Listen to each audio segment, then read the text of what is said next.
Right,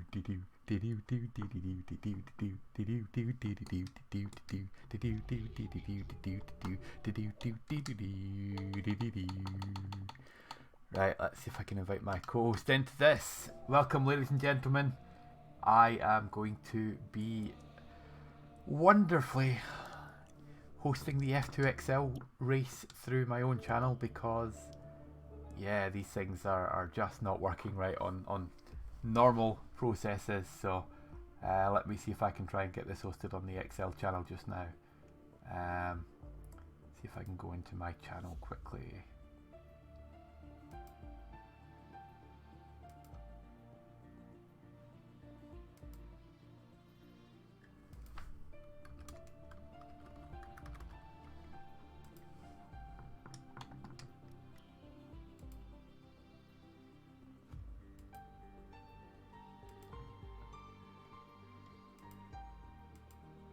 Have you heard the one about the immortal Lord of Dreams?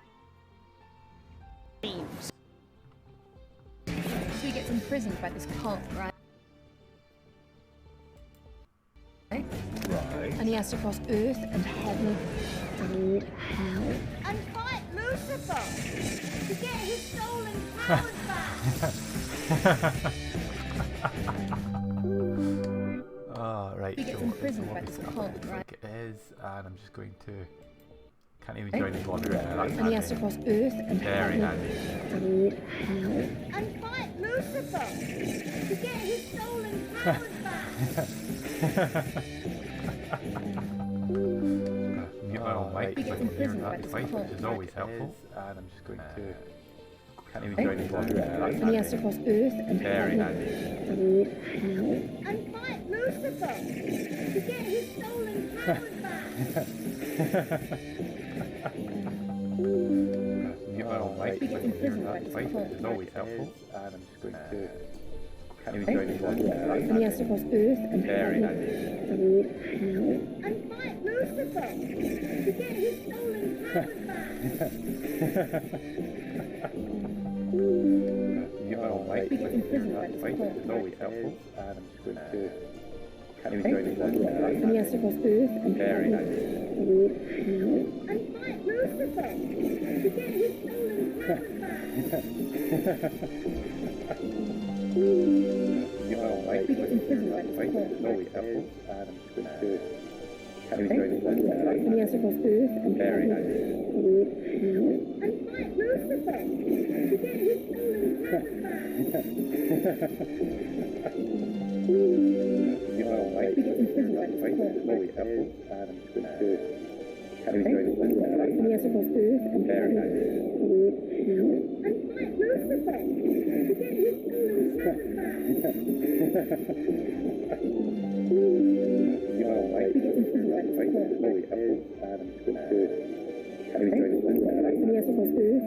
heaven handy.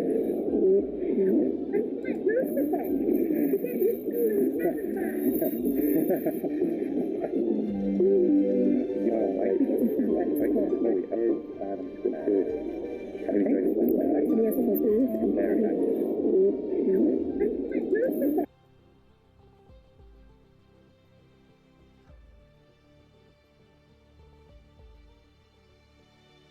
Yeah, no, it wasn't. Yeah, I had my volume on my laptop way too loud, which is just hilarious. So, yeah, I can accept that was my problem. I'm just trying to get this damn thing to host because guess what? It's not doing what I want it to.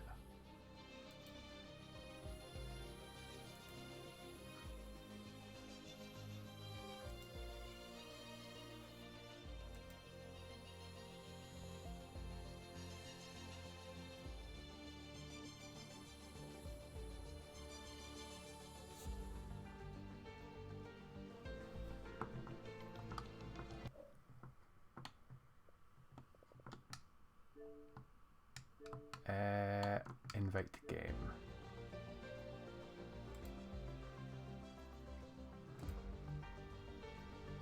Failed to join session, that's helpful.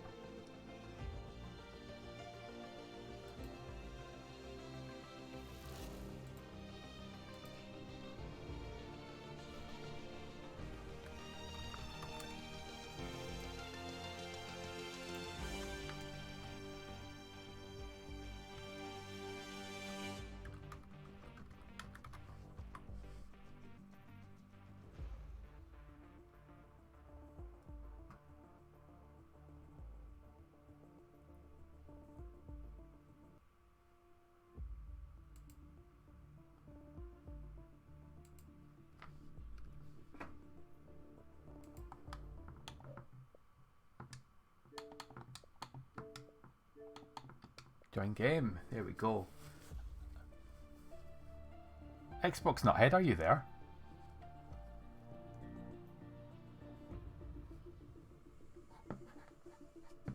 He's in the party, but he's not in the game. That's helpful, isn't it?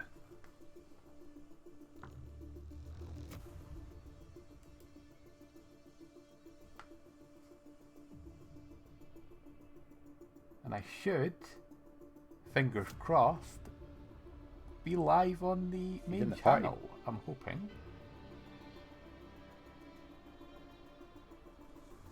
There we go. It's actually like I've done something. It's helpful, isn't it? Even if it is slowly loading for me, I'm going to close that anyway, so it's on my phone instead of the...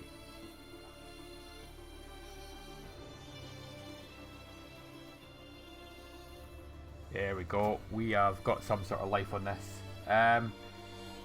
Good evening, everybody. I suppose is the right phrase to use now.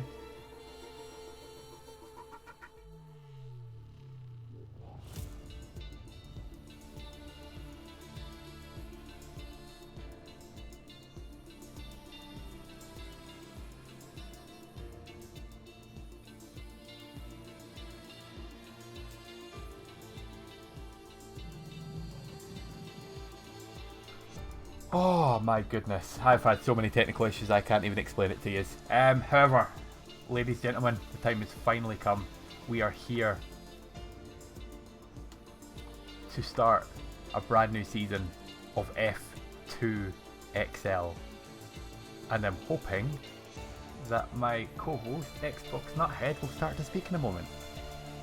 But I do believe that he is on the phone at the moment, so I'm just waiting.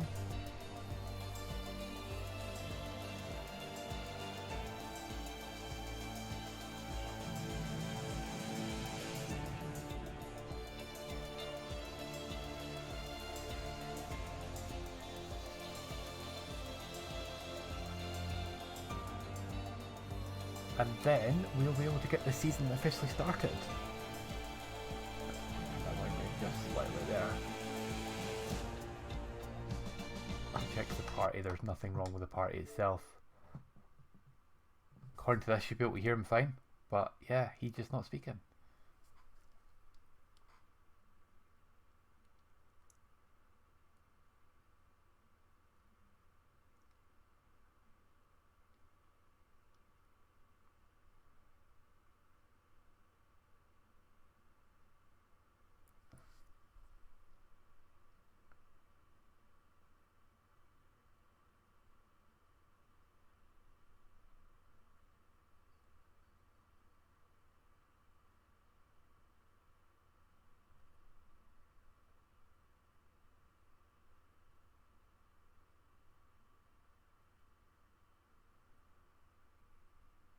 There we go. Oh my goodness, I like it when things go right.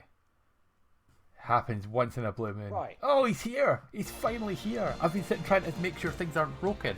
I'm going to host on my own channel through the XL channel because for some reason OBS Streamlabs is playing beautifully. But OBS normal isn't.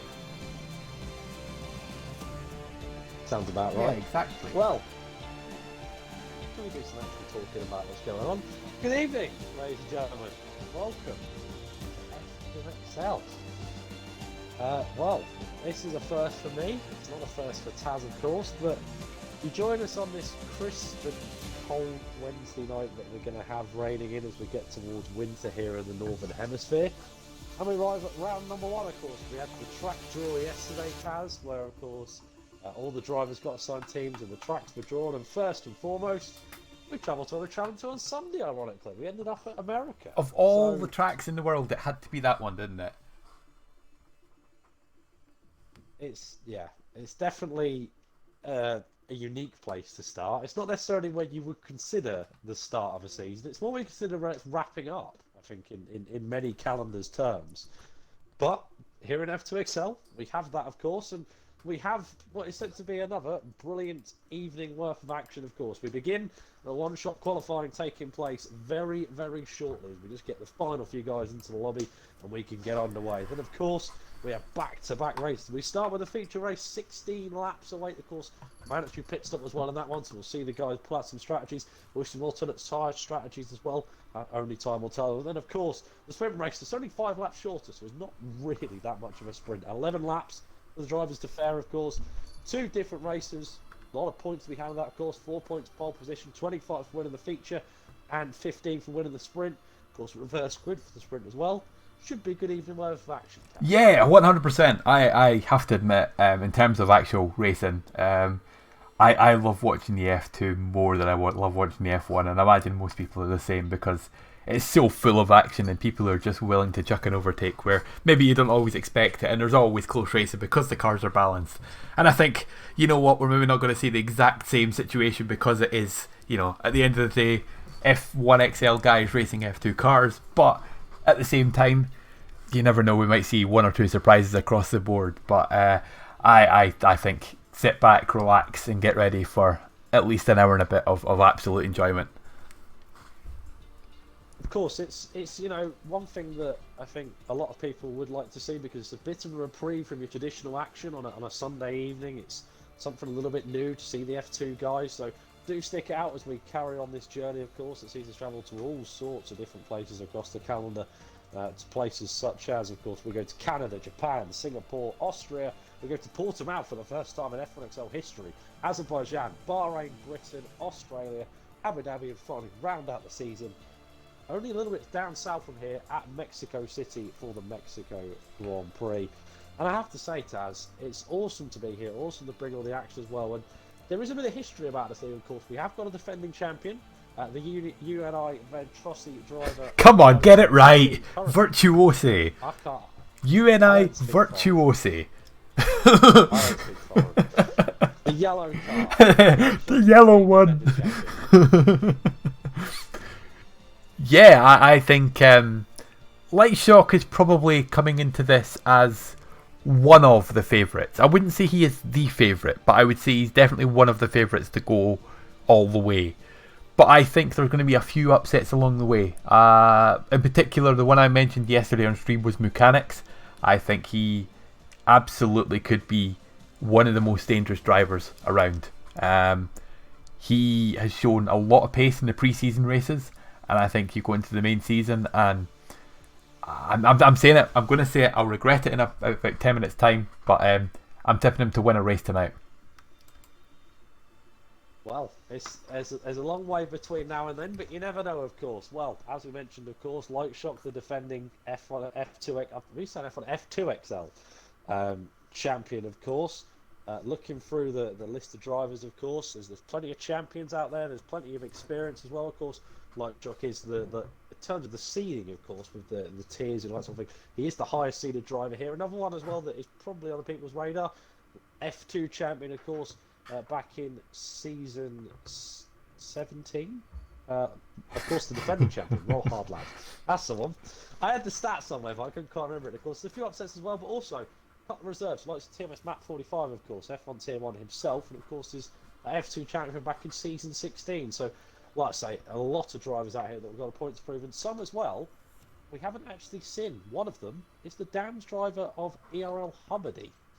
Hubbardie, the thing that's really been a positive for Excel's point of view in terms of setting up the F2 league is that we have had interest from people who, you know, maybe aren't always interested in doing F1 cars or doing the presets. So F2 cars with custom setup, you know, that's right up their alley. And getting some guys, you know, like Hubbardie, there's one who's not here tonight who I thought was going to be probably one of the favourites of MTB guy, just to name a couple of them.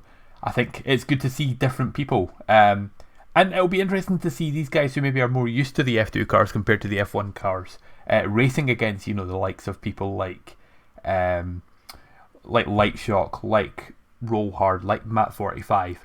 And let's be honest here, you know, it's a completely different situation with these cars, so who knows what might happen. These cars may be completely different and actually a much bigger problem for some of these guys, and the pace might not be there for them.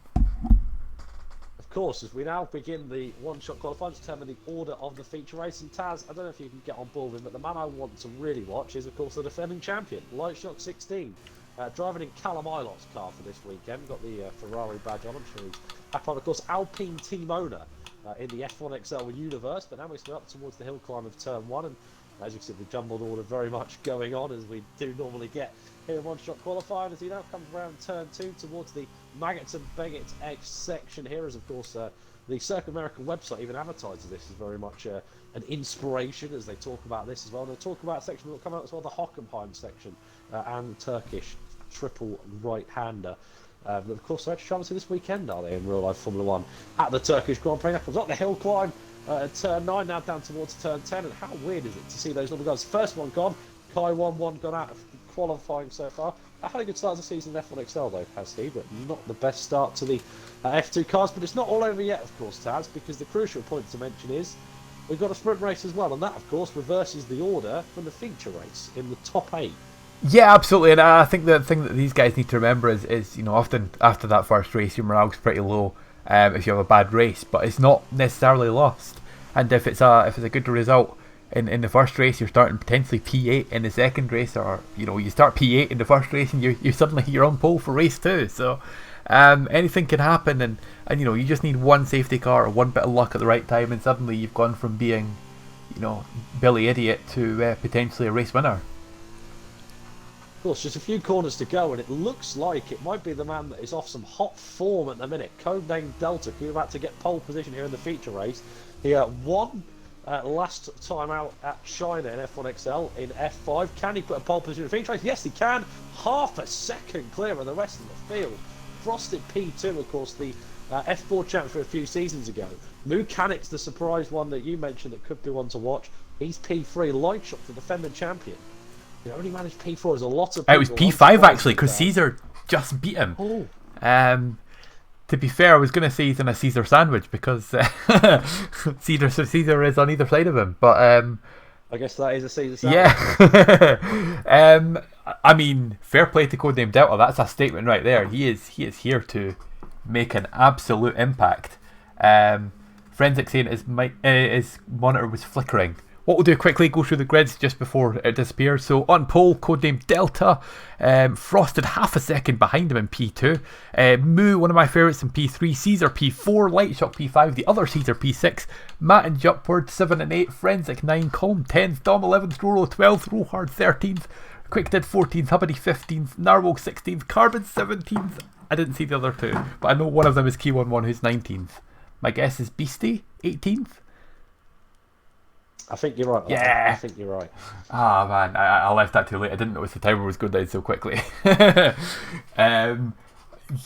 I mean, that's an absolute statement. Half a second. That's staggering. Yeah, that's what you need to do, really, to kick things off for the man that, of course, comes from us from F5 Tier 2 and has put himself on pole position against some very talented drivers out there. I'm sure he's happy to kick the season off that way, of course, and we now wait, of course, because in typical F1 and F2XL regulations, of course, we have to wait for a couple of minutes to allow people to do setups, go for a toilet break, because, of course, 16 laps is a long old time in these F2 cars. It proved by qualifying, which the lap times were about 1 minute 40, so if you consider that we're doing even slower than that, because they're not in the qualifying trim, 16 laps is going to feel like a proper 50%. And it's going to be quite a long even worth of action. This is a crucial thing as well, Taz. 16 laps looks short on the surface because, of course, you're used to the F1 cars driving around here. With the lap time extended, you've got to stick it out, because there's plenty of race to go. Yeah, and the thing is as well, over the course of the two mini races, as we call it, it's probably going to end up being a longer night than a normal sort of F1 calendar. And with the amount of battling that we're going to see, I think it's going to be a slog, but it's going to be so much fun to watch. And I think, do you know what, thinking of that sort of qualifying list as well, let me bring up the race director actually so we can see this a bit better. But already we have, a couple of cars who are out of position compared to normal with, for example, Quick Did. I think he will fight through the field. Alpaca Carbon, I mean, it doesn't matter what he's driving, he just seems to do well. I think really, yeah, it's an element of that 13th, 14th, but also as well the likes of Roll Hard. I think Kai11's got a point to prove, of course. Beastie, I'm sure, wants to get an impact. Of course, we spoke to Al Carver not so long ago, of course, on the F1XL channel. We just hosted F1XL Extra and finished around about half hour ago. So he'll be looking to make an impact. Of course, Forensic, as you mentioned, it's his home track. He wants to do something here. But the big talking points you mentioned, co-named Delta on pole position, fantastic lap time and half a second clear of the nearest man, which of course was Frosted. I want to point one thing out, Taz. We've got two Caesars, they're both in the ART. How the hell have you managed? That was the luck of the draw. Man, I'm going to call them Caesar squared, to be fair. But personally, my favourite one isn't even that. It's Dom in the Dams. So F1XL Dams in the Dom is what we're going to start saying. I mean, when I seen that one, that was Christmas come early. I promise you that. Just entertaining as it could be. But having that combination is going to be good because apparently the other Caesar is also very consistent as well. So if those two are able to just grind out the sort of consistency you need in this, ART could be very much a dark horse to win the whole thing. Yes, now here's the burning question. Is there a formation lap? Yes, there should be. Okay, I was going to say, because obviously, I mean, I haven't actually commentated F2 cars since I used to commentate on a league on Wednesday nights. It was called WXL. And they used to do this special thing where they used to have a sprint race that would determine the grid order for the F1 race. So you would race an F2, so you'd have an F2 car that you're full-time in and an F1 car that you're full-time in. And then it would determine the grid order for the F1 race would be like a 5-lap sprint at the start in the F2 cars rather than a qualifying. So I haven't actually commentated F2 cars in a long, long time. So you're going to be calling cars all kinds of wrong names then, yeah? Oh yeah, I'll be honest with you, I ain't got a Scooby-Doo which car's which. Well, codename Delta's in the Campos. We have Frosted in the Prema, Moo in the Carlin, Caesar in the ART, Light Shock. It's oh my god, someone's already gone. Who was that? It was Matt 45. Light Shock in the UNI Virtuosi. You'll need to remember how to pronounce that if you're going to be commentating tonight. Then we have Matt, which is in the what is that? The High Tech. Yes, I always get them and HWA Race Lab mixed up. We have Forensic in the other UNI, Colm in the Carlin, Dom in the Dams or Dam in the Doms, Roland and Rollhard in the Chareuse. Then we've got the first of the two. Oh no, wait, no, sorry. Quickdid's Prema, not MP. We have Hubbardie in the Dams, Narwhal in the Campos, and then the two pink cars of the HWA Race Lab guys. Antoine Hubert drove that car, if you don't know much about F2. So, yeah.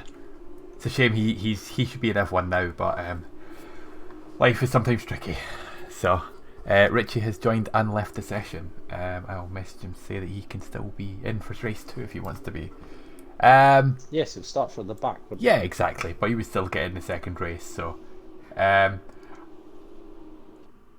just looking. Well, they're making their way around towards the line. The interesting point is everyone on the mediums, bar Mechanics and the first of the two Caesars, they've both gone for the purple-walled Super Soft. Of course, we have different tyres than you would do in F1. We don't have the traditional soft, medium, hard. They have really the Super Soft, the medium, and that's kind of it, really, and the wet. They don't actually have an inter, they just have wet. Yeah. Which, to be honest with you, I like. Yeah, and it makes it interesting when it does rain because it's a little bit longer to go from that being, onto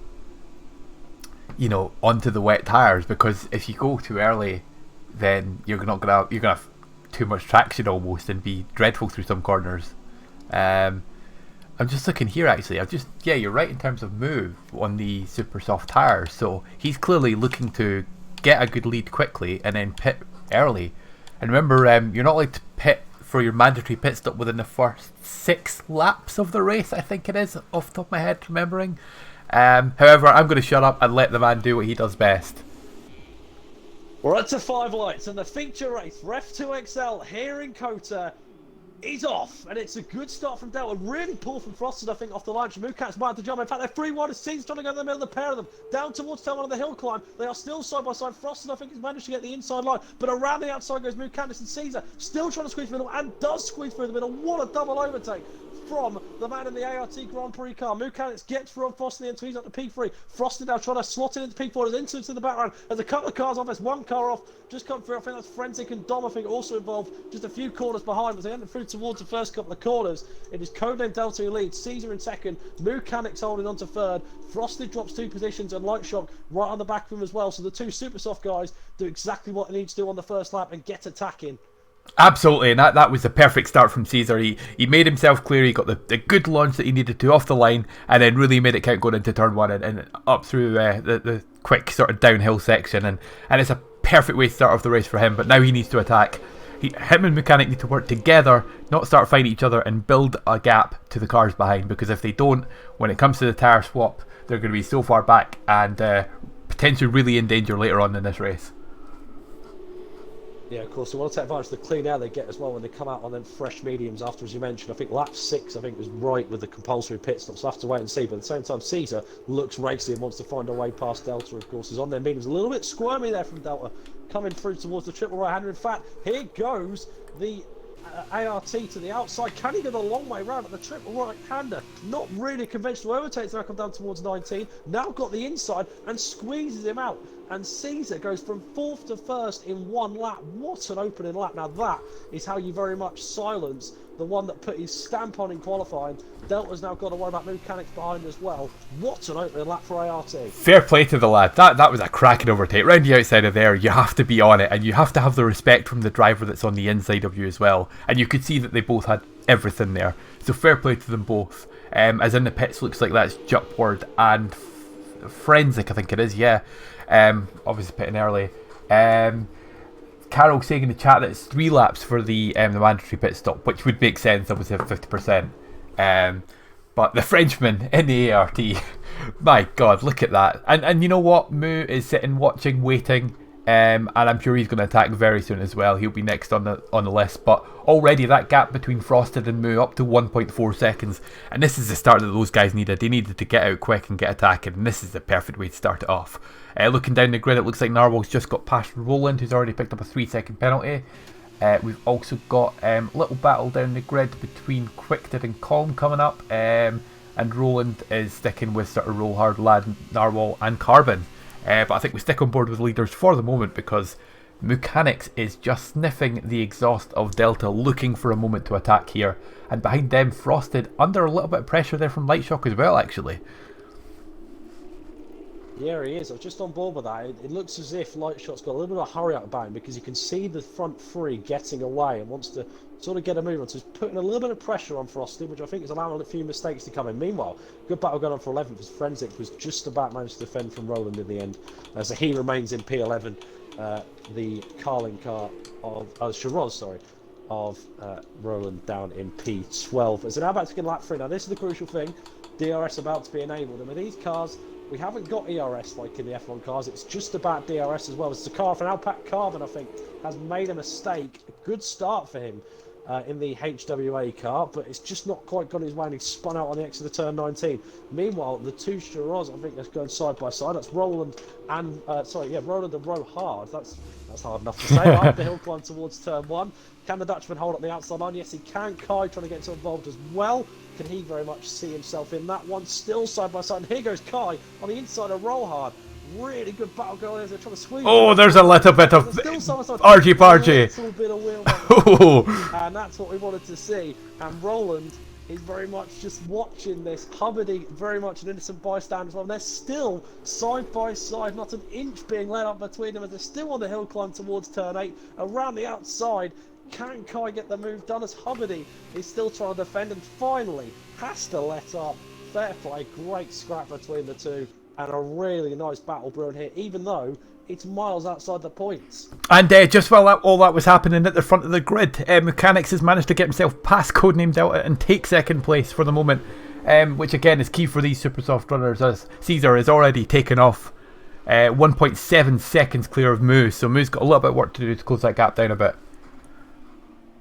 Yeah, of course, this is really interesting to see, and it'll be interesting when really the crossover point of gaps is. Like, when are we going to see these guys on the Supersoft? When are they suddenly going to start struggling? Because they've got to make their stint go, but eventually their medium runners are going to be quicker on their time. Oh, who is that making a move there? beastie. Oh, I think he spun himself out there. He made a very, very late dive on the inside of Hubbardie, and I think he's hit the tyre and went round the wrong way, unfortunately. However, I'm going to jump on board with Narwhal, because Narwhal is right on the back of Quickted at the moment, and he's looking very quick at the moment in general, and a little bit of DRS assistance here. He should make the move going up into turn 1 here.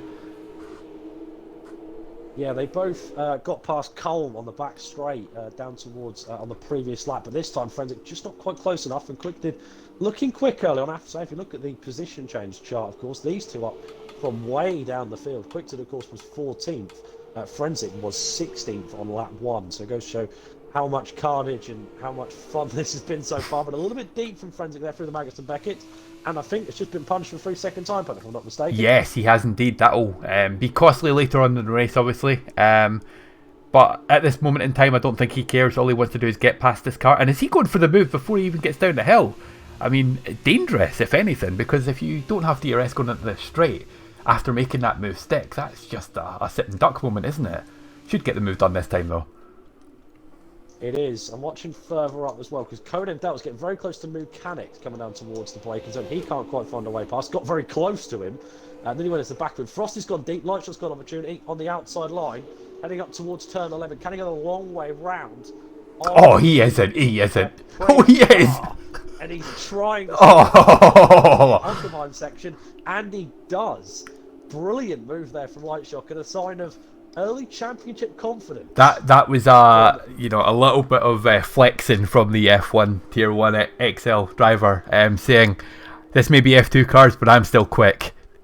So fair play. That's a cracking overtake. And now the question is, how quickly can he hunt down the cars in front? Because obviously Frosted has been that plug for probably a couple of laps now, and I don't think it's over just yet with DRS. But if Mark can hold on going into the start of this next lap, then I think there should be a gap starting to open there. Yeah, it's interesting that Mechanics is not really, he's starting to struggle a little bit. As you can see, Caesar continues to bring up that gap in front. He's doing a good job at that, but at the same time as well, Delta really keeping to the back of Moo here, and that's going to be, might even be costly, because it might lose in time to Lightshot, but also Moo's losing time with his other Supersoft runner. So really, it looks good for Caesar, of course. He's doing going to be the long game in the second stint, so he can get some consistent laps on the board, just make sure he doesn't be in traffic, which, to be fair, could be a bit of a problem, because the field is a little bit spread out. Not too bad, but with a short pit lane around here, you never know. As Mechanics again a little bit squirmish, and I think this is an opportunity for Delta to do him down. It should be this time. In the Jack Aitken car, yeah, he's going to absolutely just run past like he's not there. There you go. Signed, sealed, delivered. P2, I think the super soft tyres for Moo are just starting to run out of breath a little bit here, but Moo is not giving up just yet. He's still fighting back here, and I think, yeah, there you go. You have to give that up now, Moo. No way you're going to keep that. There you go. I think Caesar's still got a little bit of pace for the moment, but I think it's maybe pit time for the first of the super soft runners. Yeah, we're not too far away from that potential pit stop to come in. Let's see if Moo takes an opportunity to pit, seeing that the fact he's been passed. Let's see what Caesar does. Let's see if he comes into the pits. He's still going to stay out to complete lap 5. Moo, yeah, he's going to come in. Moo decided, and do you know what? That's smart driving, that's smart boxing from Moo, because he had Lightshock and Frosted coming up, and the last thing you want to do is get in a dogfight when you need to pit. Exactly, and the key thing about this this track as well to remember is yes, it's a short pit lane, but the key thing about this is that the pit stops. Remember, the F2 cars, they don't have multiple mechanics. They don't have like 10 or 11 people. They've got 5 people basically doing everything. So it's like 1 per wheel. So the pit stops on this track are a lot longer. It's like 40 seconds plus because of that. So the good thing for Moo, if he gets out in time, he's going to have some clear air just in front of Dom. And he's got a good buffer to P15 of Alpaca. So with those fresh medium tyres, he'll be on till the end of the race. Caesar will look at that and be like, okay, if I can jump in now, he might come out in that gap as well. And that could be the difference maker at the end of the race. You never know. So of course, judging by it was about 3 seconds was the gap between Moo and Caesar. So I would say it's about 4 seconds to Alpaca Carbon. It's tight margins, you know. There's not really a lot to consider, but there's about 2 seconds then to Beastie up ahead as well. Looking further down the field as well, Matt 45 is closing up towards his teammate in the high tech. Oh no, sorry, it's high tech and ART. Yeah, they look similar in colour. Yeah, I'll let you move with that one because they do look like the same car. So Matt looking to try for something that potentially wasn't quite there, going round the outside of that, and you need to be a lot closer to the wheels of a car in front to go around there. But Caesar doing what Caesar does best, putting his car in tough positions and making Matt's life a living hell right now.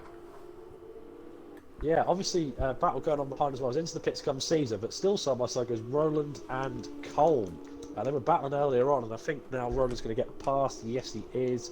But let's see, crucially, where Caesar comes out. He's currently in the pit box, so Delta retakes the race lead, of course, about 2 seconds to Low. In fact, I think he extended that gap out, because I think really...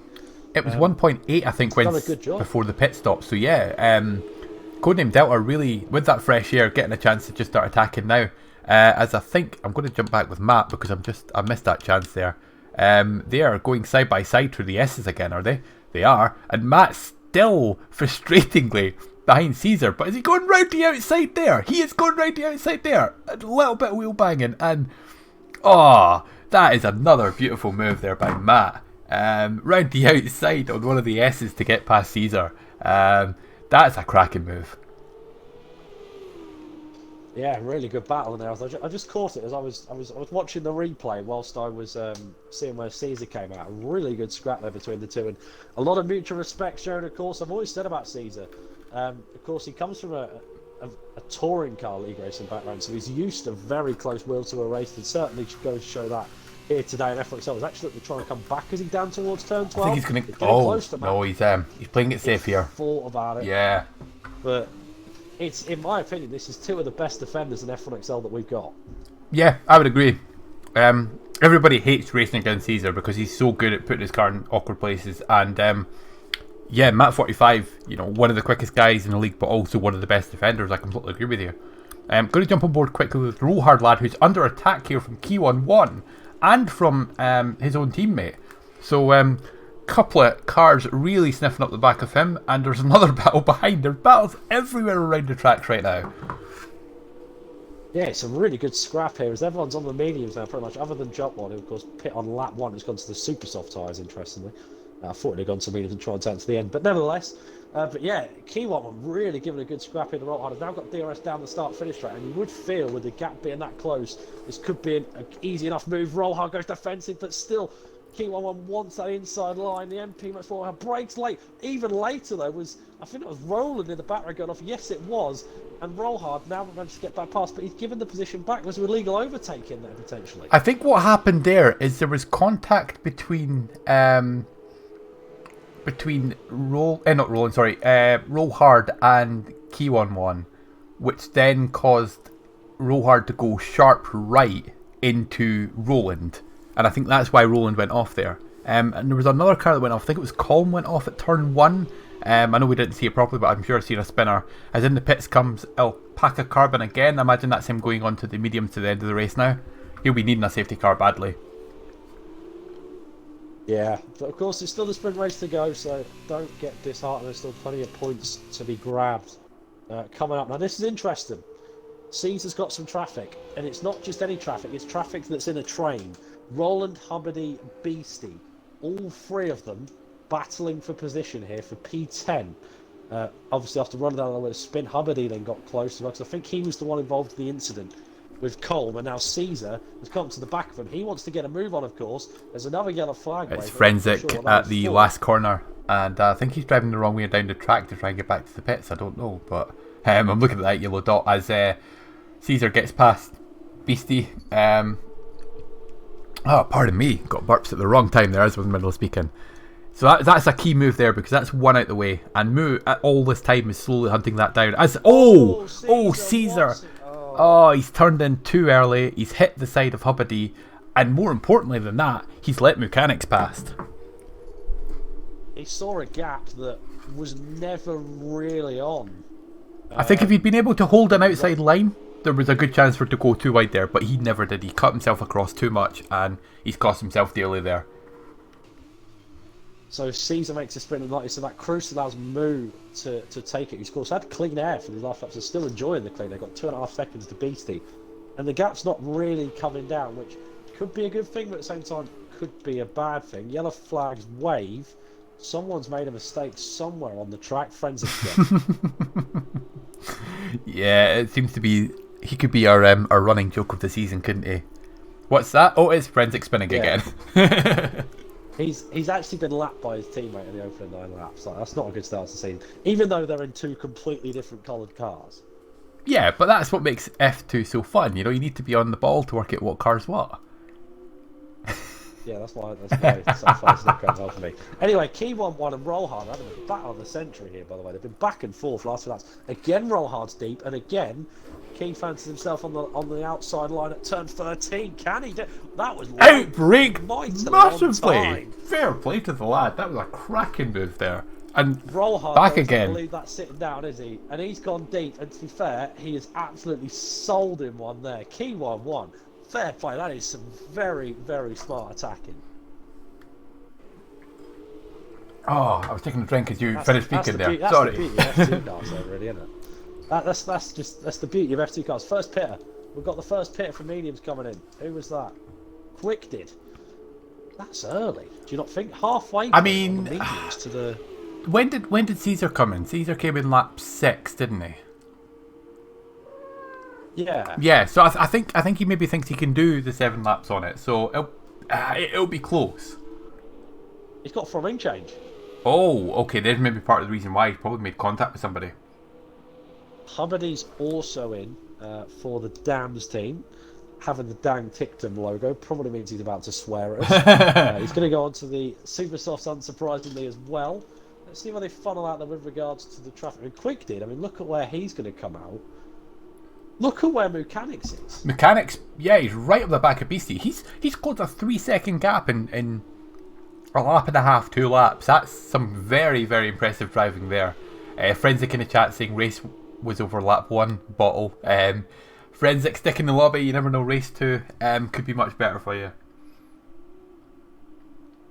Of course, sprint races always mean trouble for someone, so it could not be you, it could be you, celebrity.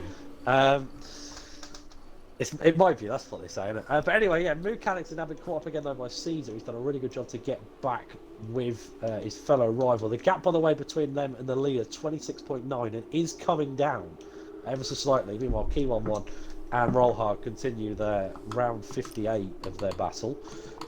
Really good scrap between those two. I'm sure there's mutual respect shown there. Almost definitely.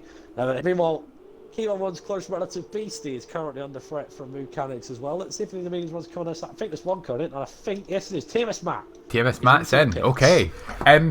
Very interesting at the moment. I'm sitting on board with Beastie still, obviously with Moo and Caesar both sniffing right behind him. But I think if Codename Delta can keep going at this pace and pits the next lap, I think he comes out in front of Calm. And that's very important for this race. Because if he can come out in front of Calm, then I tell you something, they're going for the move there. Why is this not flicking to the right cart? And Caesar has made the move on Mechanics there, going into turn 1. But going back to that quickly, if he can get out in front of Calm, it gives him free air to the 2 guys on the old medium tyres with brand new Super Softs for 5 laps. This race is far from over, boys. You would think that he would, because given the fact we just seen Matt got the pits about 2.5 seconds, 2 seconds behind him. So, and the gap between Matt and Delta was very much bigger than that. So he's probably going to come out in that gap if he pits right now. And Moo is not going to help himself getting a 3-second time penalty because he's the one that's... He's the mouse in this situation, and Delta's going to be the cat. So he's going to get within 3 seconds. And if he can't quite get past, he'll still be within that gap. But more importantly at the moment, he's let his championship, or like main rival, race rival should I say, passed. And Caesar making the move on Beastie with ease, and is Moo going to try and sneak round as well?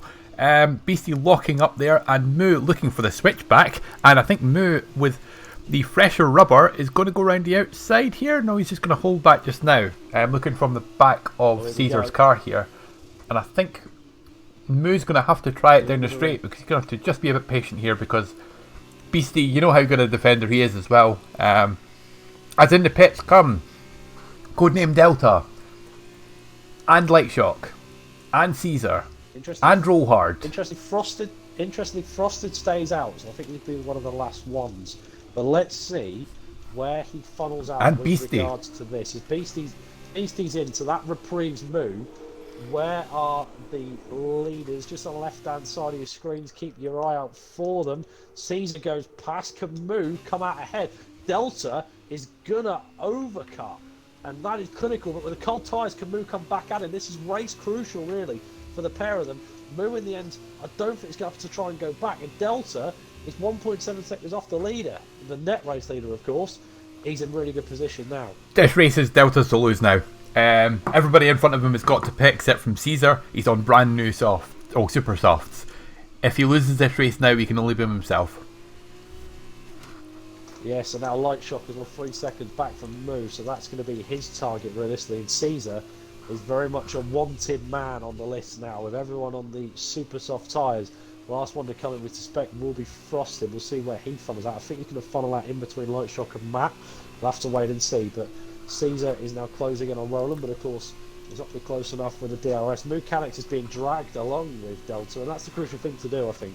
When you're on the worst tyres, first lap, just get within DRS and stick there, because that does just give you an extra lap reprieve and maintains the gap ever so slightly to the car behind as well. So Moo, all he can do now is just hope this forms a train and stick with it.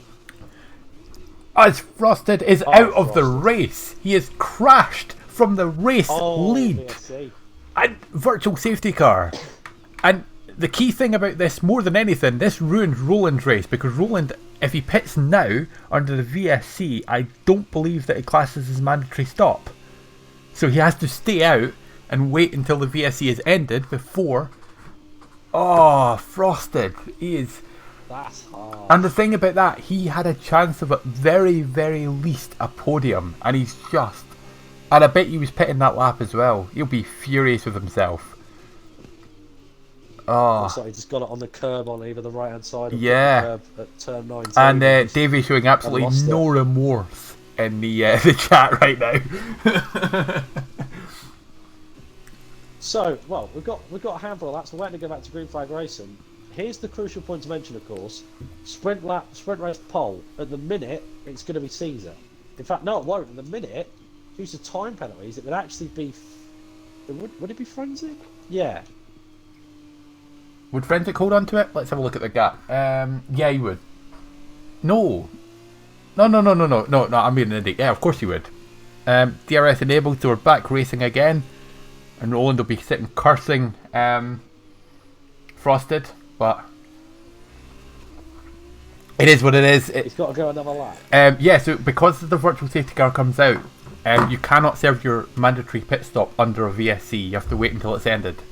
Unfortunately, that's completely because Roland could have. Should have got Carol to do it. Should have got Carol to go into this, because he knows everything. I don't know. Carol knows the same information I do. Don't you worry.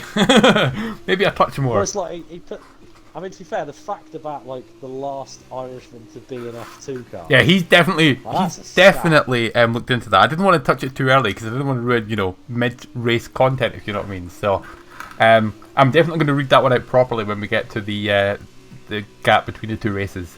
But at the moment, we have currently PRS Roro in the lead, half a second ahead of Caesar, and Roland should be pulling the pits. There you go.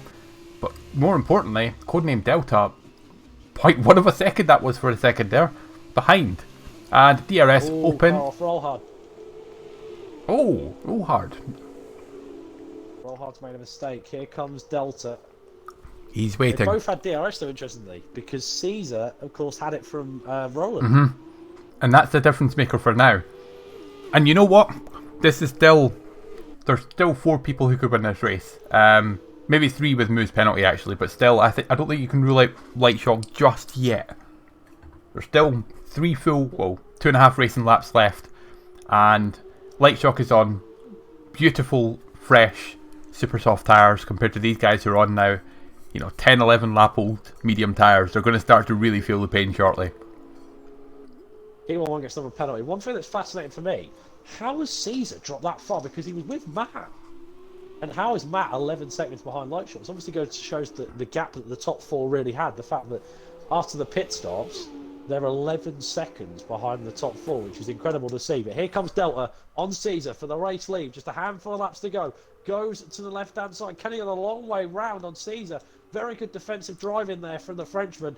And I think he will hold on to it for now. Yes, he will. Patience has got to be a virtue here for Delta, not to get desperate. Simultaneously, Light Shock into the podium place as he finds a way past Moo. Can't sound really surprised by that one. But more importantly than that, with a purple sector as well, that's making it clear that he's still got a little bit of pace left, and he is hunting these two down now. Just over 2 laps to go. We have Caesar on his old medium tyres, codenamed Delta on the brand new Super Softs. Light Shock 3 seconds behind on the Super Softs as well, and then we've got Mechanics on the mediums as well with a penalty. So I think he's probably going to cement P4, but it's these top 3 that we're looking at now.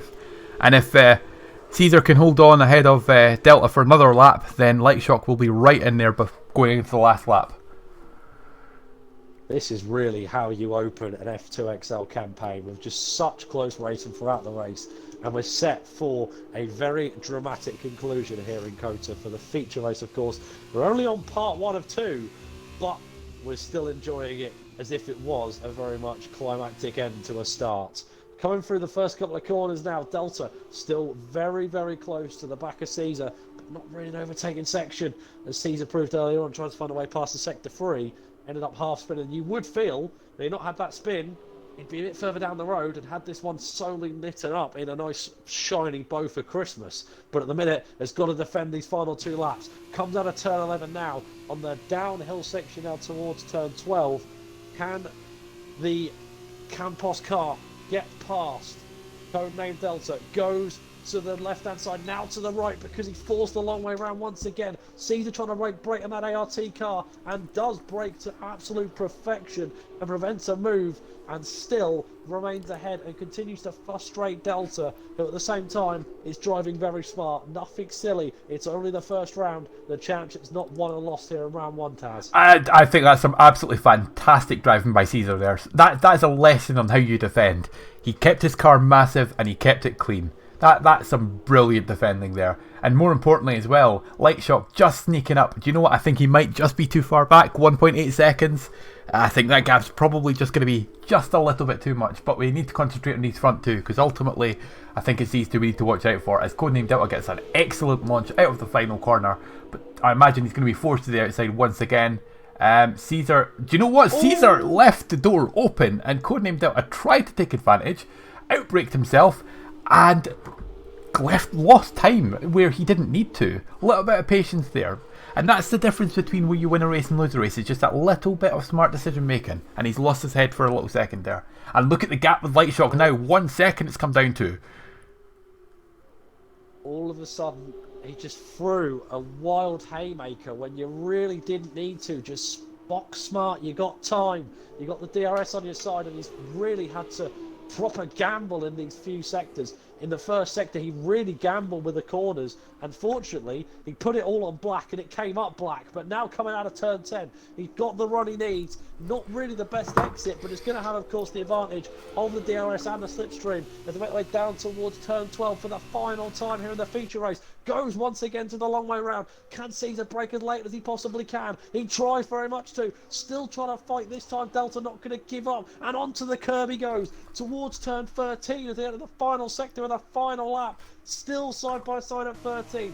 Now through 14. Now the real deal breaker here at the double left-handed king that is turn 15. And look at Light Shock. He still very much fancies himself in this one. Caesar outbrakes him. Light Shock forced off in the end by Delta, who really shoved him out there through that section. He's now got grass on the tyres. Can Light Shock come back at him towards the final couple of corners? Just 1 corner to go for Caesar to take the checkered flag. Light Shock gets a penalty. That's the curtains there. Delta tries to lunge. He gets a penalty towards the line, and Caesar takes the victory here in the feature race. It's Delta in P2, Light Shock P3, Mechanics P4, the ever so non-penalty merchant Matt 45 P5. And well, that was an exciting end to the inaugural Season 2 of F2XL. Wow. wow, wow, wow. That is the only one I can say, and say it over and over and over again. Just wow. That was some absolutely top class battling, top class racing. And I mean, we knew this was going to be good, but Jesus Christ, we did not expect it to be that good in the first race. That was three guys battling within a second on that last lap. That's an absolute... Do you know what? Carol summed it up beautifully. That was an absolute classic. You could watch that race over and over and over again and just enjoy it time again.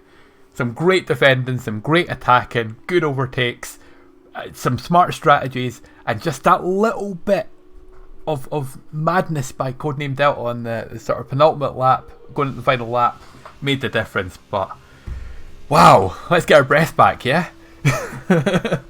Yeah, that was fantastic. That was absolutely awesome as a race from start to finish, and it concluded with a brilliant scrap between what was without a doubt some very talented drivers. And look, this is what F2XL is all about. This was two drivers from F5 Tier 2 beating F1 Tier 1. This is what F2XL should be all about. And the inaugural winner of the season and the championship lead belongs to the man, of course, driving... Caesar 2 Wizard. That's the one. Caesar 2 Wizard, of course, driving for ART.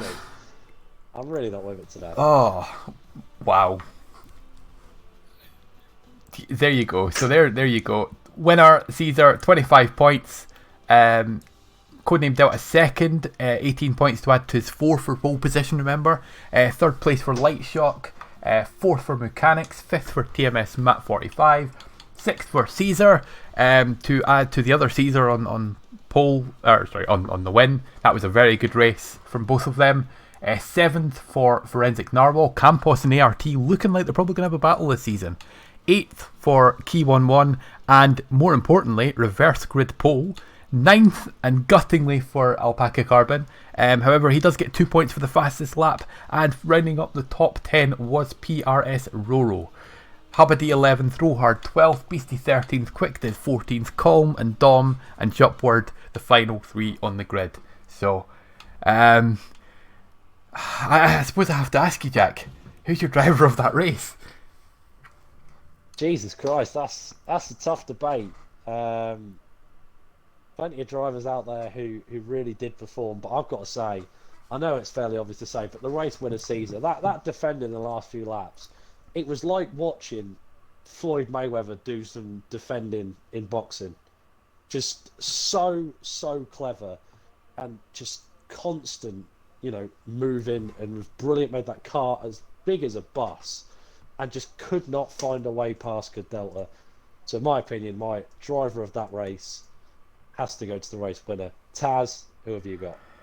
Yeah, I'm torn because you know what, we concentrated so much on the top guys that the man in the chat, funny enough, Forensic Narwhal, P16, and he's got himself to P7, and more importantly than that, he's also got himself on the front row for the sprint race, which, it just goes to show qualifying isn't the be all and end all, because he's managed to fight his way through the grid enough, and now he's got himself on the front row for the sprint race. And if he's got the pace that he's shown in the first race, you never know, he could be out on the podium at the end of this.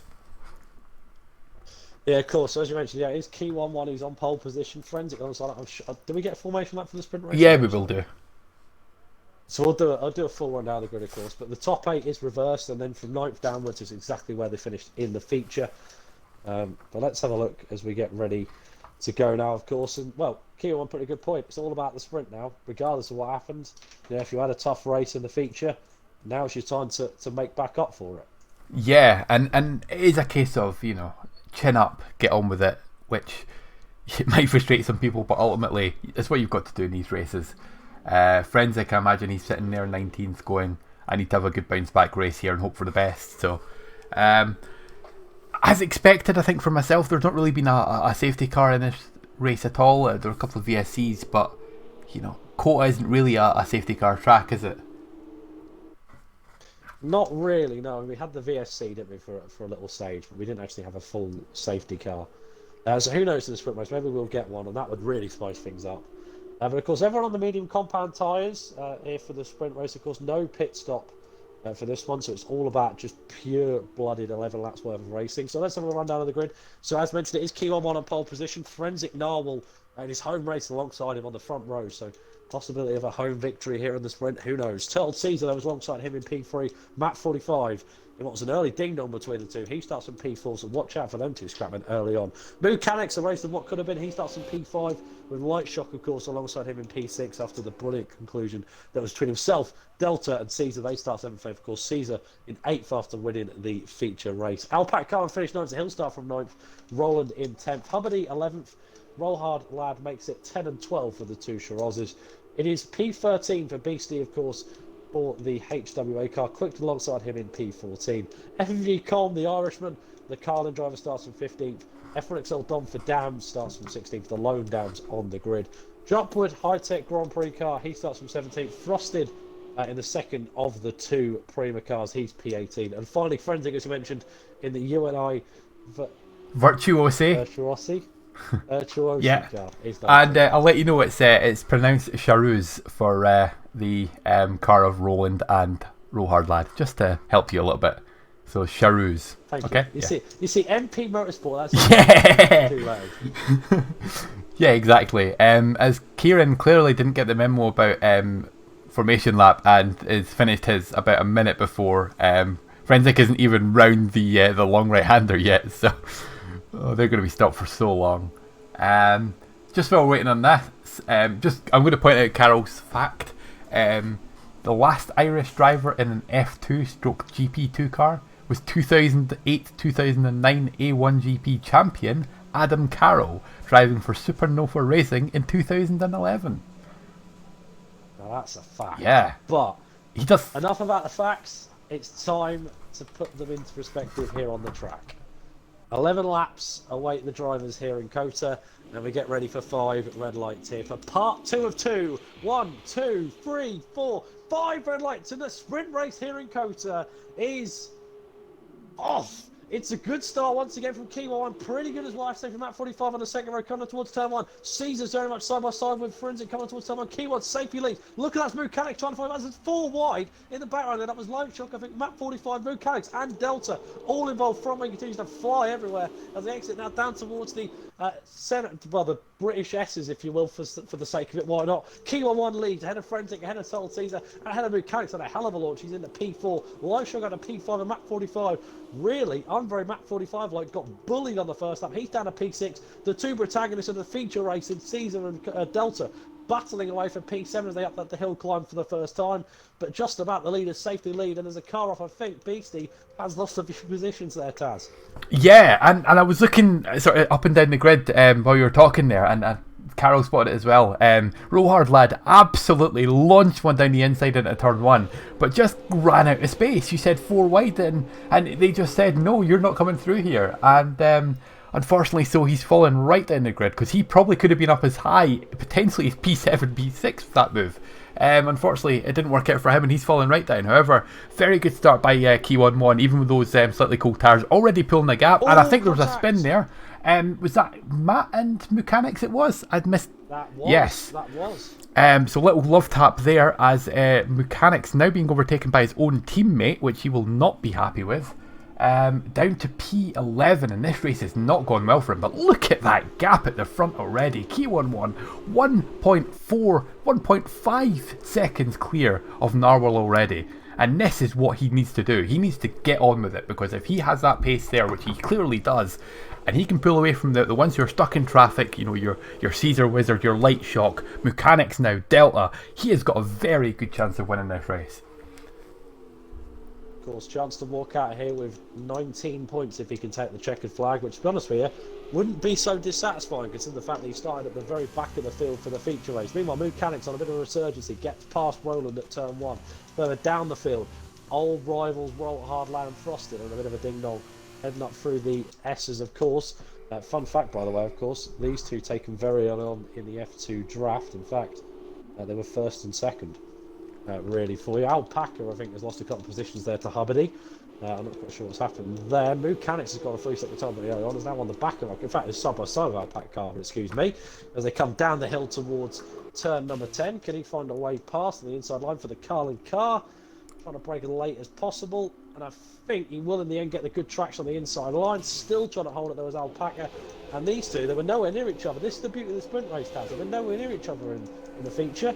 Now here in the sprint, all of a sudden they find themselves side by side. Yeah, and you know what? Alpaca's doing everything he can to try and slow Moo down, because Moo is just absolutely on it tonight. But Alpaca defending really well here, and Roland just sitting watching, waiting for a mistake to happen, as behind Calm and Quick just having a little battle there. Quick very, very quick on the throttle there on the exit of the corner. It's Calm on the inside and Quick on the outside, and I think Calm is thinking the move's done, and Quick is saying not quite yet. However, going around the long right-hander, there you go. Back into position for you, Quick. Yeah, really good ding-dong happening up and down the field here in this sprint race. We now get ready to begin lap 3, of course, as we see that Matt 45 is stuck in the Caesar salad at the moment. As Key once again goes fastest with 147. What exact lap time was that? I'll find out for you. 147.8, so 2 tenths quicker than the nearest man, which was Forensic, who was on 48.0. So the only man in the entire grid in the 47s, and dare I say, the forensic curse might be coming true, because he's into the pits for a front wing. Oh dear, when it rains it pours. Yeah, this is maybe just not the track for him. Ultimately though, his teammate is doing a lot of heavy lifting for them at the moment, up to P3 already. 3 cars clear of Caesar. He's got a 2.7 gap to Caesar behind him, and 3 seconds behind Key 1-1, which I don't know what's happened here, but he has just decided to disappear from the group. He is gone. That's what he needed to do, really, was given the pace that we saw in the last race, we needed to see him take advantage of that. Meanwhile, Matt 45 trying to find a way past Caesar to get out of that Caesar salad towards the inside line at turn number 12, and can he outbrake the ART? Yes, he. Sorry. Yes, ART, he can. you're right. And Caesar comes right back at him. What? Last of the late breakers. Do you know what? This is what happens when two defenders come up against each other. It is just a battle of the war. Meanwhile, the two ARTs are now squabbling away, because Caesar and Caesar are trying to find a way past one another. And Matt 45 has been given a reprieve, and he needs to bolt now, really. Take advantage of that. And look at the time he's lost, 2.7 seconds to Light Shock. As now for Caesar. Jesus Christ, that was the most sideways. And who's this? Is this Codename Delta making a move down the inside on Caesar as well? Codename Delta making a move on both of them into the last corner, and he's gone from P7 to P5 on the last corner, and he's got the DRS to try and hunt down Matt. Whoa, what happened there? What?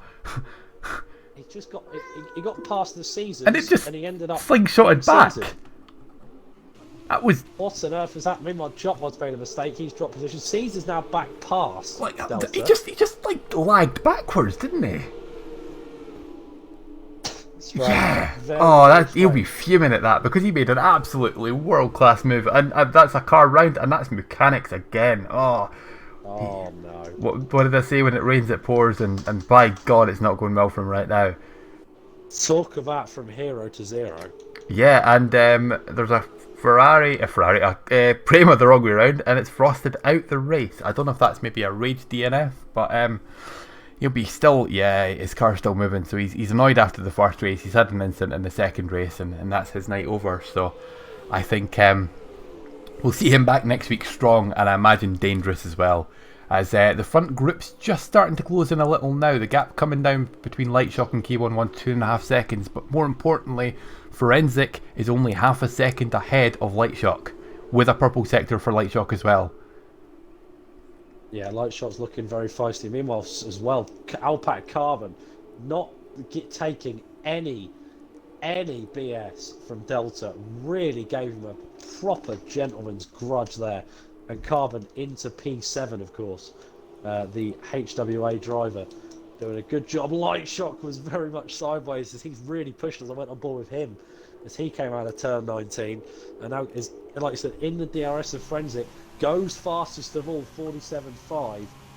That is 2 tenths quicker than Key 1-1, but Caesar responded at 47.5 as well. Are we seeing early signs of a championship rivalry here? Light Shock against Caesar. I think we are.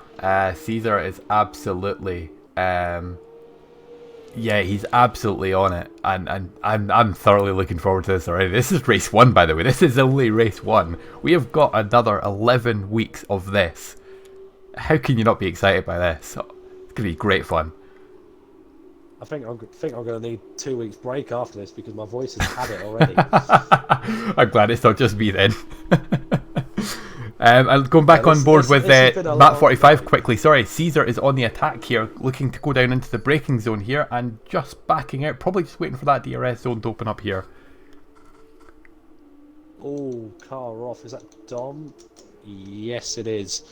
The only Dams on the grid has made another mistake. Dom not really have a nice day out there, but yeah, this is the crucial thing now to see if these guys can find past. Crucially, Light Shock is on the inside and past Forensic Narwhal. And sorry, just looking further back as well. Matt has been overtaken by Caesar. That's changed there. So Light Shock once again got one car between him and Caesar. But more importantly than that, a massive gap now. So he can go and attack Key 1-1 and hope that Narwhal can do a little bit of a job for him as well. This could be fascinating. Key 1-1 against Light Shock 16. I'm sure this is a battle many have probably wanted to see, including myself. Is Light Shock taking the IndyCar line there?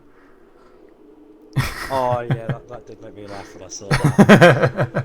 Watching all of them just go out wide and just completely say. And a response for the fastest lap there from Light Shock once again, and then Caesar responds going 2/10 quicker once again. These two just pushing each other to the limit with fastest lap after fastest lap, and you can clearly see they're the two quickest cars on the track. You know, the next one after them is Key 1-1, who's over half a second behind in terms of fastest lap. So these two are just in a league of their own right now. Yeah, dare I say, Key 1-1 might not have much of a response if Light Shock can get close. It's all about how he can defend now for him. See if he can hold on to this race win here in the sprint, of course. Only 15 points, and only the top 8 do score points in this one, of course. It's 15 down to 1.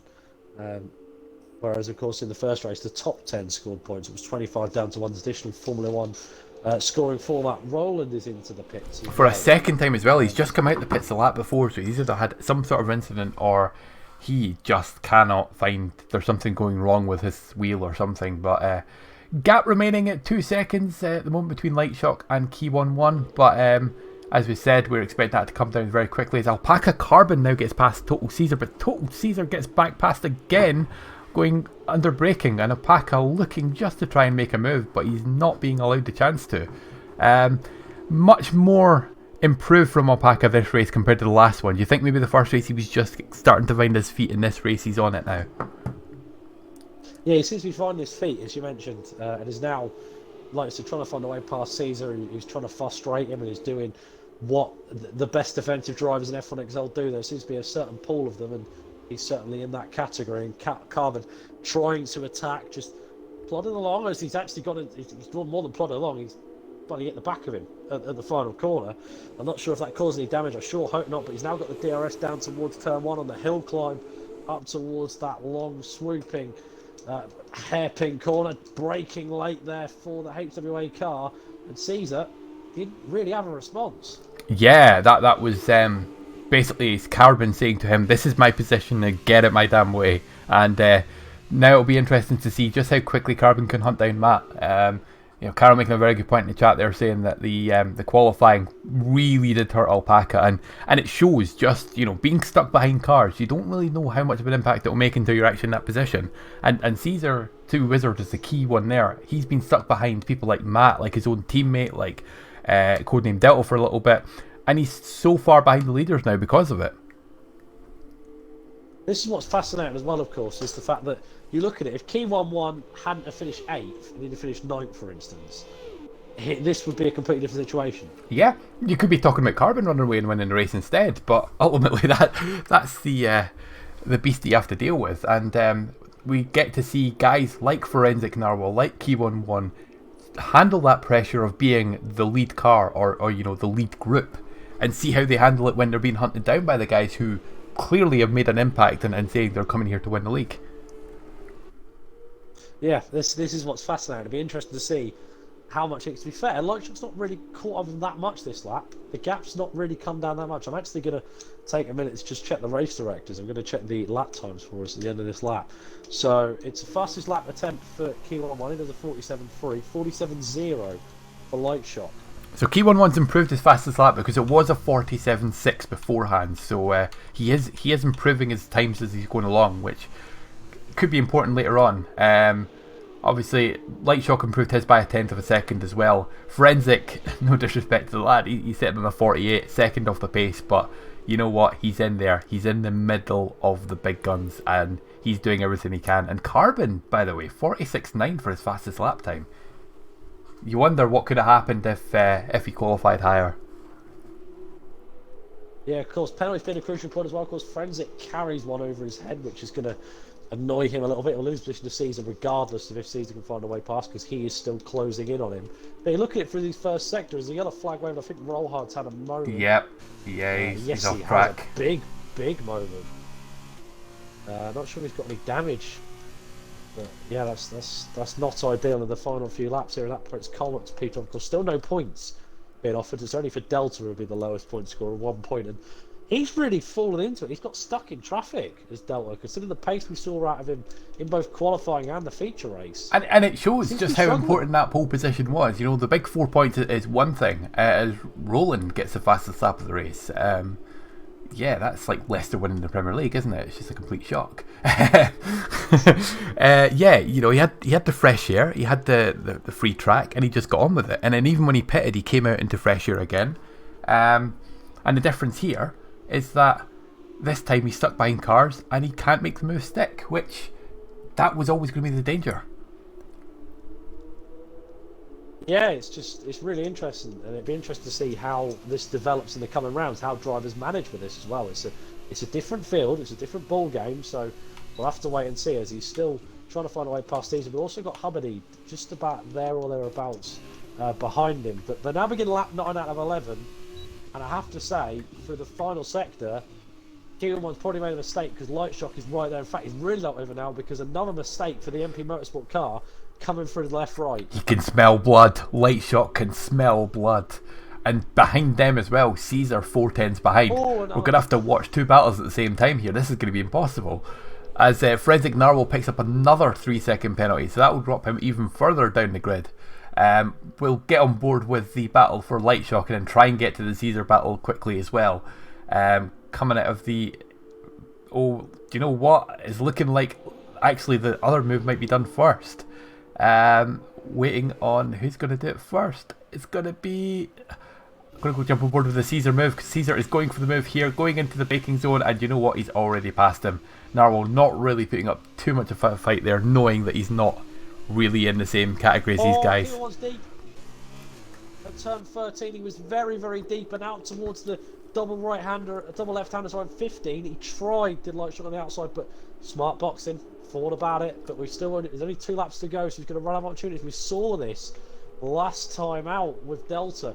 You just run out of time. You don't realise that time's against you, but he tried. It's just a mistake, and Kieran maybe feeling the pressure a little bit here. Absolutely, and especially when you've got somebody, you know, of the gravitas of Lightshock as well. You know, he's got a reputation across not just the F2 but the F1 as well. He's one of the quickest guys around, and everybody knows that. So that move doesn't look like it's happening this time, so I'm just going to jump on board with Alpaca Carbon, see if he can make a move here going at turn 1. Doesn't look like that's going to happen either, so I'm going to jump back with Hubbardie, and nope, no one's really getting a chance to make a move just yet, but moves up and down the grid being sort of positioned. Oh, Keys once again. He's gone. Left, right, yeah, no, I flicked on as he was in the middle of making a mistake, so Lightshock right up the back of him once again, and you have to question, is this the time where he's going to do it? He just needs a good exit out of that hairpin. And my Xbox is just frozen. Are you actually kidding me? So is mine. Oh my, are you genuinely joking me?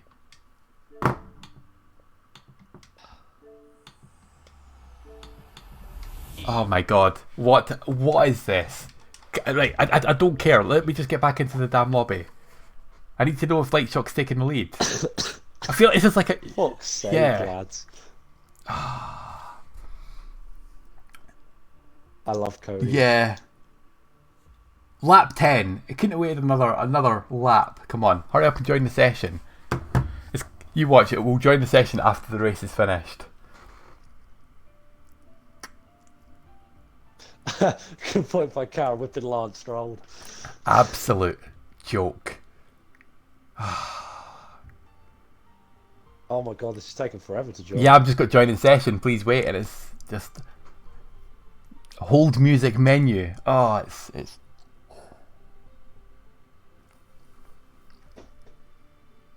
It couldn't have happened like, lap 2, lap 3, and then that way we could have come back in for the end. It had to be right on the end of the race.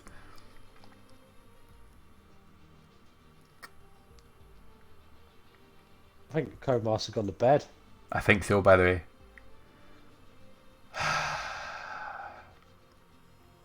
You know what? Where's Lightshock Stream? I'm gonna look that up on my phone. Is he streaming it? Yeah, go on. Yeah, it's the only option left. Like, it's not even allowing me. I never thought I'd be doing radio commentary. Yeah, this is what's happening. And I've got an advert on there. I mean, right, okay. If I do that and then I'll try it again, see if it might let me join. Join game. Yeah, mine's not actually playing ball. And Lightshock's still behind on lap 11. I'm just going to do this radio commentary as you've asked for. He's under half a second behind him now. Coming to the braking zone. And we're going to go on the last lap, onto the straight. He's half a second behind, hunting him down. The gap's coming down ever more. 0.4 of a second. Still 0.4 of a second. Key 1-1 might have this. 0.3 of a second. Is he going to make the move? 0.2 of a second. He's not making a move. He's going to hold off. Is he going to have to try outbrake him? Key 1-1 just defending like an absolute champ. I don't think he's going to get it, Taz. I don't think he's going to get it. We've just got a few corners to go. I'm on board with him now coming up towards the Turkey triple right-hander. And I still think it's not enough. And I think Key 1-1 is on his way to a famous victory here in the Circuit of the Americas. He started on pole position in the sprint race.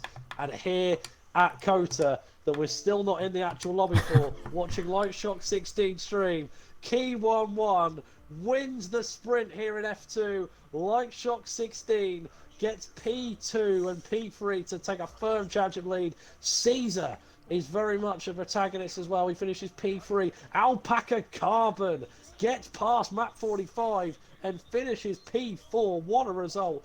Forensic in the end finishing P6, map 45, P5, Caesar P7, and finally Codename Delta scores the final point in the first round of the sprints.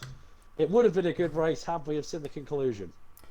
Yeah, that's an absolute joke that we missed. We had to watch it on somebody else's stream, but fair play to Kieran. That's an absolutely amazing result. I think, you know what? We need to get him into the party to have a little chat with him, don't we? I think we're only right, either we didn't get to see it. Yeah, we did. We watched it on somebody else's stream. Beautiful. And then I think if I can get a hold of him, I'm going to see if we can try and get Caesar in here, the French Caesar. I don't know if he speaks much English or not, but we'll find out in a difficult way, won't we? Let's see, recent played with. And where is he? Caesar 2 Wizard, invite party.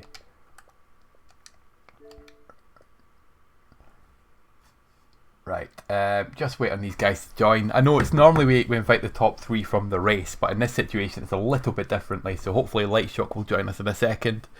And then, do you know what, Jack? You may as well have this conversation. On you go. We have it in the party, Key 1-1. Well, Key 1-1, talk about from heartbreak to glory. P19 in qualifying, P8 in the race, P1 in the sprint race. You must feel ecstatic in the end.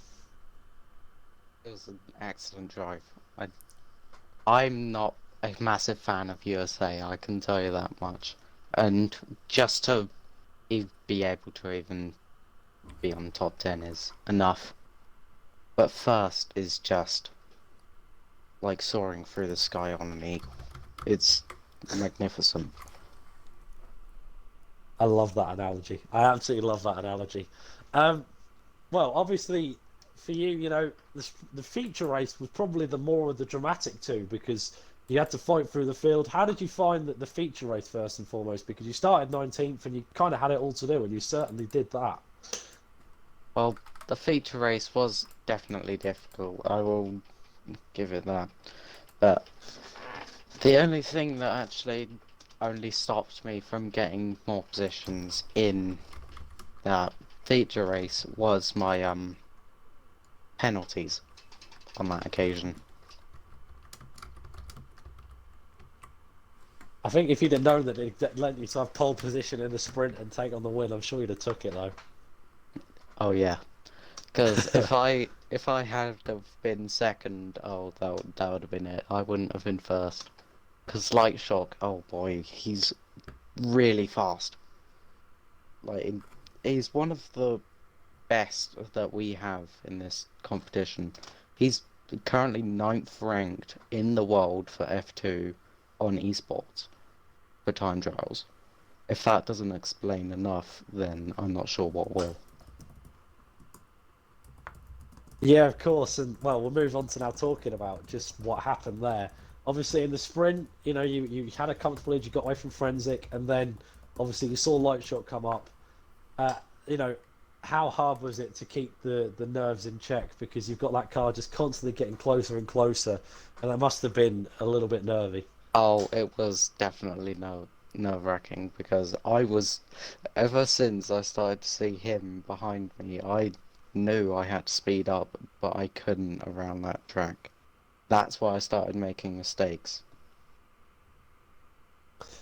You did make a couple, but fortunately, I think you made them in areas that you couldn't really overtake. And to be fair, you were pulling away in certain sectors as well that was giving that a little bit more of an edge. So it was really, really good defensive driving, and from what we could see, it looked a lot more calm and composed. I'm sure it was. Definitely didn't feel calm and composed. But yeah, the main reason why I started to pull away on the straights is because I had my front wing all the way at 4 and my rear wing all the way at 2. Oh damn! Oh damn! Yeah. You certainly had your priorities in check.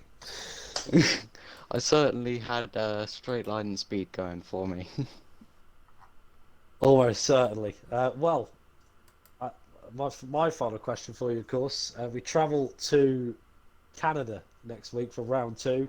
Obviously, you got your points on the board. You walked out today with 19 points to start your season. What's the plan for Canada? Honestly, there is no plan for Canada. I'm an even worse fan of Canada in F1, let alone F2. I in F1XL I may have hit my front wing trying to do a good move, and yeah, it didn't go well throughout the rest of that race. So not really looking forward to it, but Well, we'll certainly wait to see how you get on. I mean, you didn't really like Coter and you walked out of a race win, so who knows what's on the cards. Yeah. Well, Taz, that's the end for me for the Key 1. Just obviously congratulations on taking the victory in the sprint and what has been a good first weekend for yourself. thank you very much. Yeah, congratulations, man. Okay, I suppose I have to step in, don't I, and have my conversation. So we are here with, I believe, if I'm right in saying, you will end up taking the lead of the championship, possibly. Actually, no, because he got the fastest lap, didn't he? But either way, Mark, an amazing start to the season for you. A P3 in race 1, a P2 in race 2, and by God, did you put on a show? Well, you know me, always a showman. I always like to put on something for the crowd, one way or another. Yeah, well, that was 2 really hard ground races there. And to be honest, considering I didn't even expect to be racing tonight because of work, I'm perfectly happy with 2 podiums in sprint race, even if I didn't get the wins. That is a good day's work for me. I'm very happy with that. Yeah, and obviously the first race we were sitting watching, and I was saying that you weren't out the race yet, but going at that last lap, sort of 2 seconds behind, I bet you were not expecting to be, you know, sniffing up the exhaust of the front two with sort of 6 corners to go, No. were you? I wasn't, and I don't think Codename Delta was expecting it either, because as we were coming on to the bit just before the right-hander, he very nearly sideswiped me off. I think it was more out of shock than anything, because he just went Oh straight. yeah, I don't think he didn't know. I don't think he knew I was there, so I was just like, oh, yeah, I'm still there. Yeah, that was. Oh mate, that first race, obviously, like I said, considering I literally got home about 20 to 9. I had no time to practice getting to the groove or any kind, or even tweak myself or anything like that. I just had to go in and go for it, and wow, those drivers, I mean, they really made me work for it. Mechanics, Frosted, Codename Delta, Caesar the Wizard, I mean, those 4 in particular, I mean, everyone really put on a good show today, but those 4 in particular, wow, I had a tough time racing them.